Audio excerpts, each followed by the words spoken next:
চরিত্রহীন নারীর জীবনে কোনো আফসোস থাকে না, কোনো রিগ্রেট থাকে না। তার চরিত্রের সবচেয়ে নিকৃষ্ট জঘন্যতম রূপ বের হওয়ার পরেও সে মিথ্যা লেইম এক্সকিউজ মেক করে, মিথ্যার উপরে আরো মিথ্যা বলে, নিজের চরিত্র ঢাকতে আরেকজনের চরিত্রে আঘাত করে কথা বলতে চায়। কিন্তু আমি পুরুষ হিসেবে বলতে চাই, নারীর চরিত্রহীনতার প্রমাণ যখন পুরুষ পেয়ে যায়, তার সম্মান সে পুরুষের চোখে 2 পয়সার বাকি থাকে না, ঠিক কিনা বলেন?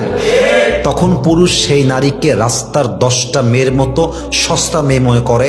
তার জীবনে সে প্রতারক চরিত্রহীন নারীর কোনো প্রকার কোনো জায়গা থাকে না। এজন্য আমার মনে হয় চরিত্রহীন চরিত্রবান হতে পারে যদি তার ভুলের রিয়েলাইজেশন তার মাঝে কাজ করে, যে ভুল স্বীকার করতে জানে, সে তার ভুলকে পরিবর্তন করে একটা সময় সঠিক হতে পারে। আর যে তার ভুল করেও ভুলকে স্বীকার করতে চায় না, তার জীবনে কখনো ভালো মানুষ হওয়ার মতো গুণটা সে অর্জন করতে পারে না, ঠিক কিনা বলেন?